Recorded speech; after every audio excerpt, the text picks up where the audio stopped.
평범한 삶을 살아가고 있는 16의 소년 제이크. 일상은 지루하고 아무 변화도 없이 고요하게 흘러갈 뿐입니다. 제이크의 할아버지 에이브는 제이크가 어린 시절부터 신기한 동화 같은 이야기를 자주 해주었습니다. 몸이 공기보다도 가벼워서 나무로 된 신발을 신고 다니는 소녀나 몸이 보이지 않는 소년, 힘이 아주 강한 소녀, 손에서 불을 뿜는 소녀 등이죠. 하지만 제이크는 아이들에게 비웃음을 당하고 아버지에게 그 이야기는 할아버지가 꾸며낸 것이라는 말을 듣고는 상처를 입어 더는 할아버지의 이야기를 믿지 않게 되었죠.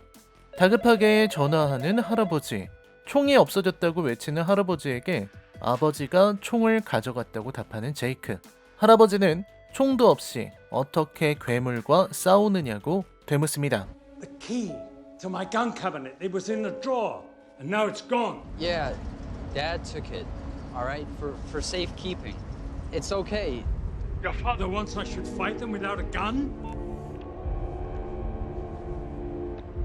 할아버지는 정말 치매인 걸까요? 그날 밤 할아버지에게 달려오는 제이크. 놀랍게도 할아버지는 두 눈이 없어진 채로 죽어가고 있었습니다. 미스 페레그린을 찾아가라는 의문의 말만을 남기고 할아버지는 숨을 거두고 말았죠. 이후 제이크는 할아버지의 유언도 생각할 겸 할아버지가 이야기한 어린이집을 찾아가기로 합니다. 그리고 그곳에서 알게 되는 충격적인 사실. The children's home. What happened to it? A German air raid. Bomb fell right on the roof. September the 3rd, 1943. Where do they go after? The headmistress and the children. Not one survivor. Poor little buggers. And they were lovely too. 2차 세계대전 때 폐허가 되고 모두 죽었다는 이야기에 당황한 제이크. 그럼에도 제이크는 폐허가 된 어린이집에 다시 찾아가고 어린 아이들의 모습이 마치 유령처럼 스쳐갑니다. 그리고 한 소녀의 형상을 한 유령인지 사람인지 모를 존재가 할아버지의 이름을 말합니다.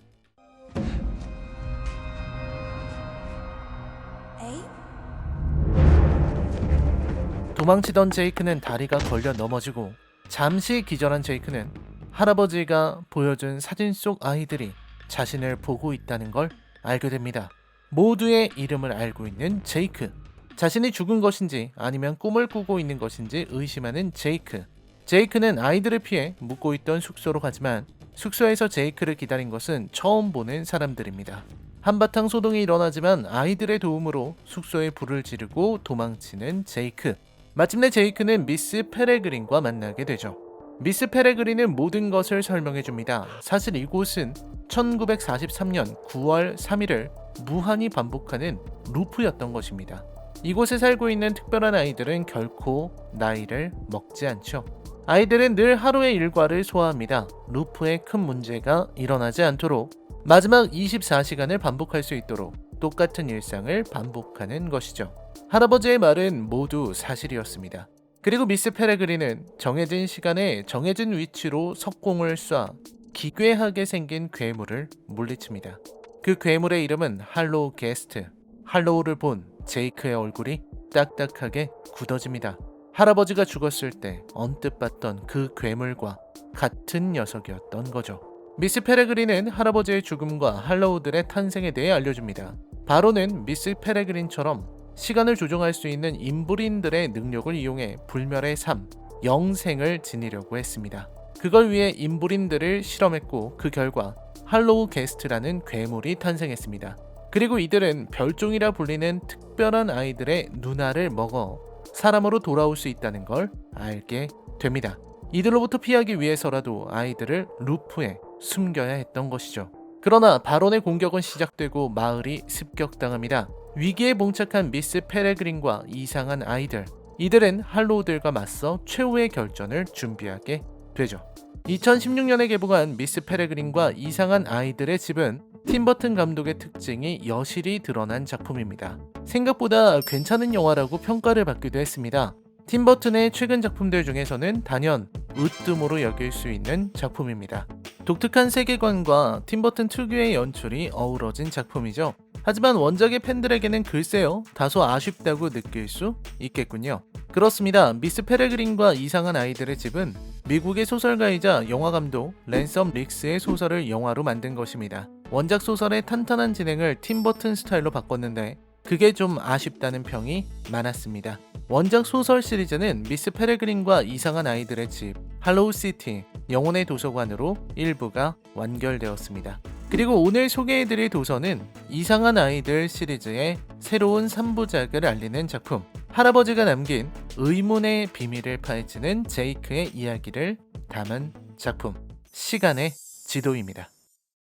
네, 유튜브 시청자 여러분, 앞에서 보고 오신 영상은 바로 미스 페레그린과 이상한 아이들의 집이라는 팀 버튼 감독의 영화였죠. 이상한 아이들 시리즈는요, 원래 랜섬 릭스의 동명의 소설을 원작으로 하고 있습니다. 페레그린과 이상한 아이들의 집, 할로우 시티, 영혼의 도서관에 이르기까지 3부작으로 완결이 돼 있었고요. 새로운 네 번째 이야기가 나온 겁니다. 그 네 번째 이야기가 바로 지금 제가 손에 들고 있는 시간의 지도라는 작품이죠. 일단 이 랜섬 릭스는 영화 감독이자 소설가고요. 이 사람이 쓴 이 작품은 어떤 의미에서는 해리포터 시리즈 같은 느낌이 나는 그런 작품이기도 해요. 하지만 해리포터 시리즈가 이제 조금 더 왕도에 가까운 마법 학원물, 그런 판타지라고 할 수 있다면 이상한 아이들 시리즈, 랜섬 릭스의 작품은 조금 더 기괴하고 조금 더 진지하고 좀 어두운 이야기예요. 그러니까 사실 취향으로 치면은 좀 마이너하긴 하죠. 아주 독특한 매력을 가지고 있는 이상한 아이들 시리즈입니다. 저도 이 이상한 아이들 시리즈 중에서 소설을 더 재밌게 봤어요. 왜냐면 영화는 후반부 진행이 좀 너무 빠르거든요. 일단 페레그린과 이상한 아이들의 집은 어떤 기묘한 사진으로부터 시작해요. 이런 사진들을 바탕으로 작가가 상상력을 발휘한 겁니다. 그러니까 어떤 의미에서 그런 사진들이 찍혔는지 몰라요. 어떤 우연에 의해서 찍힌 걸 수도 있고, 어쨌든 기묘한 사진들이잖아요. 이 사진들을 실제 있었던 일이라고 생각을 하고, 이런 사진들이 찍히게 되는 이유는 어떤 별종들, 이상한 아이들이라고 불리는 친구들이죠. 그런 어떤 특수한 능력을 가지고 있는 아이들이 있고, 그런 사람들이 살아가는 현실과는 다른 세계가 있다라는 거예요. 이제 시간의 지도는 주인공 제이코, 루프의 세계를 살다가 이제 악마의 영토로 가서 할로우 게스트들과 혈전을 벌였던 이 제이크가 이제는 악마의 영토를 떠나서 일상생활로 돌아왔어요. 제이크의 선택은 뭐였냐면 평범한 삶을 선택하는 거였습니다. 다시 가족의 품으로 돌아왔는데 문제는 뭐냐면 이 평범한 삶을 살기가 너무나 어렵다는 거죠. 이 이야기는 이렇게 시작합니다. 제이크의 집에 찾아온 이상한 아이들, 이 이상한 아이들이 제이크의 집에서 같이 살게 된다라는 이야기를 담고 있어요. 원래는 루프에서밖에 살지 못했던 아이들이었는데 이제는 루프 밖에서도 살 수 있게 됐죠. 그리고 나이도 정상적으로 하루에 하루씩만 나이를 먹게 됐어요. 사실은 루프 바깥으로 나가면은 급격하게 늙어버릴까봐 루프 바깥으로 나갈 수가 없었다라는 설정이었는데 이제는 루프 밖에서 살 수 있게 됐다. 나이를 먹기 때문에 정상적인 10대 후반의 사춘기 소년들의 이야기, 이런 걸로 좀 바뀌었어요, 내용이. 그런 부분들이 좀 재밌다, 이런 말씀을 드릴 수가 있겠죠. 이상한 아이들이 집에 왔고, 그리고 이 현재 시대를 살아가는 이상한 아이들이 요즘의 세상에 적응하는 이야기, 그런 것들이 많이 나와요. 처음으로 스마트폰을 보고 놀란다든지, 피자라는 걸 처음 먹어보는 거죠. 미국이다 보니까 제이크가 피자를 시켜준 거예요. 루프였다면은 굉장히 간단하게 해결할 수 있잖아요.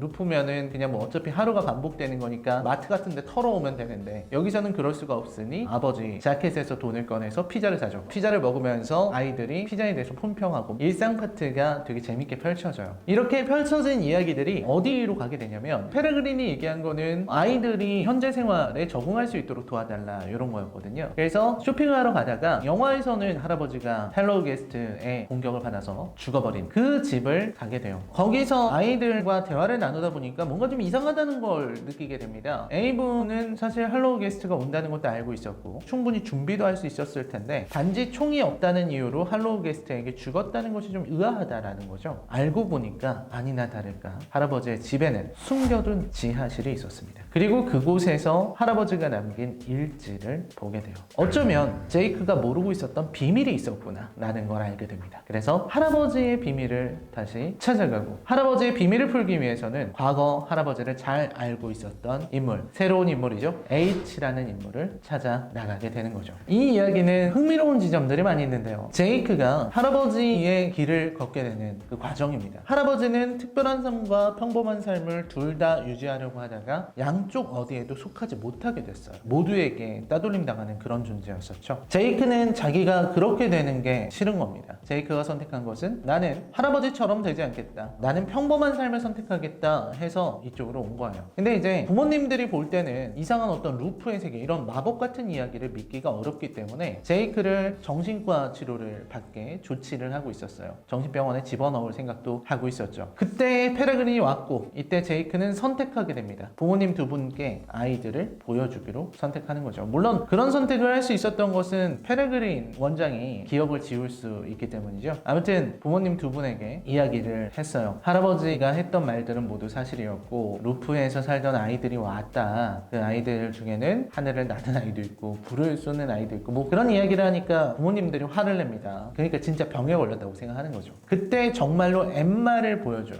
이 엠마를 보여줬을 때 어머니는 너무 놀라가지고 현실을 부정하다 못해 기절을 해버려요. 반면에 아버지는 그 현실을 받아들여요. 아, 정말이었구나. 근데 아버지가 그때 어떻게 선택하는지 아십니까? 제이크 아버지는 페레그린한테 기억을 지워달라고 해요. 이런 걸 감당할 수도 없고 이런 걸 알고 싶지도 않으니까 내 기억을 지워달라. 그때 제이크가 느끼는 거는 말로 표현할 수 없는 슬픔이죠. 이게 제이크인데 제이크의 진짜 모습이 이런 건데 그 진짜 모습에 대해서 아버지는 이런 걸 없애달라, 내 앞에서 치워달라, 내 기억을 지워달라고 얘기를 한 거예요. 그래서 제이크는 그때 어느 정도 마음의 결심을 한 것으로 보입니다. 즉 이 이상한 아이들과 함께 산다면 평범한 삶을 살 수는 없다라는 거죠. 평범한 삶이냐 특별한 삶이냐 이 사이에서 갈등하는 것은 사실 그 이상한 아이들의 집의 오랜 테마예요. 시간의 지도까지 그 테마를 계속 이어와서 결정을 내리게 된 거다라고 말씀드릴 수 있죠. 이때 제이크가 내린 결정은 뭐냐면 이왕 하는 거라면 세상을 위해서 무언가가 되고 싶다라는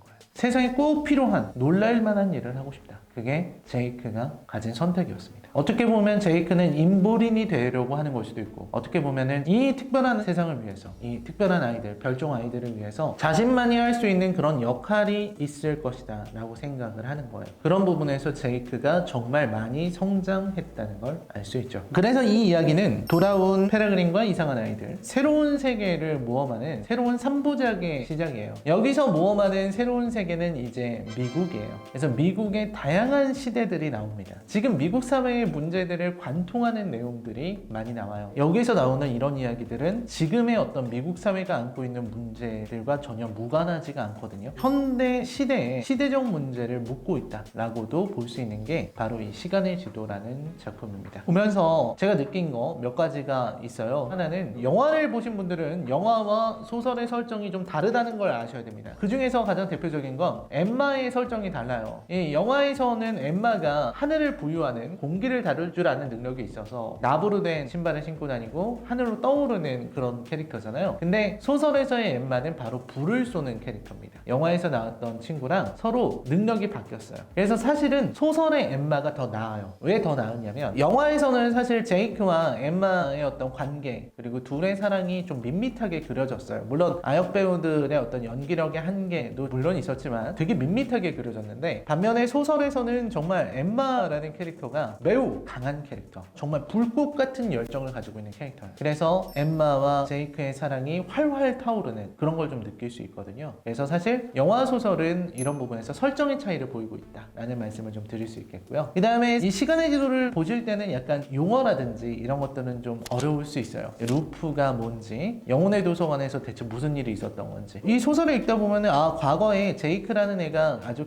큰 역할을 했구나, 뭔가 대단한 일을 해냈나 보다, 이 정도는 알 수 있지만 그걸 아는 데서 끝난다는 거죠. 제이크가 했던 많은 업적들을 일반적인 독자들이 알 수 없는 거, 이런 부분은 좀 아쉬워요. 앞부분에 이상한 아이들의 집, 할로우시티, 영혼의 도서관까지 다 보시고 이것까지 보면은 더할 나위가 없겠는데 이 시간의 지도는 이제 새로운 이야기예요. 영국에서의 이야기는 일단락됐고 이제 미국에서의 이야기가 시작되는 거기 때문에 영화라든지 한번 접하시고 나서 시간의 지도로 시작하셔도 저는 이상하지 않을 것 같다. 단독적으로 이 소설만 읽어도 괜찮은 작품이라고 생각해요. 이상한 아이들이 존재합니다. 아주 힘도 센 아이도 있고요. 몸이 보이지 않는 아이도 있고요. 입안에서 벌이 나오는 아이도 있고 식물을 기르게 하는 능력을 갖춘 아이들도 있습니다. 그리고 시간을 다루고 사람의 기억을 조작하고 새로 변신하는 인브릿 페레그린이 있죠. 어떻게 보면은 캐릭터들이 하나의 가족이죠. 이 가족들이 그리고 또 주인공 제이크가 자신의 앞에 놓인 운명을 찾아가고 선택하고 성장하는 이야기. 미스 페레그린과 이상한 아이들의 집 그 네 번째 이야기, 새로운 3부작의 시작, 시간의 지도라는 책입니다. 뉴욕타임스에서 105주 연속으로 베스트셀러 1위를 한 작품이라고 해요. 상당히 좋은 평가를 받고 있고요. 또 랜섬 릭스의 필력이 이제 물이 올랐구나 라고 느낄 수 있는 그런 작품입니다. 추천할 수 있는 책이 아닌가 하는 생각이 드네요. 사실 저는 팀버튼 스타일로 만든 이 영화도 좋았지만 차라리 이걸 좀 리부트 했으면 좋겠어요.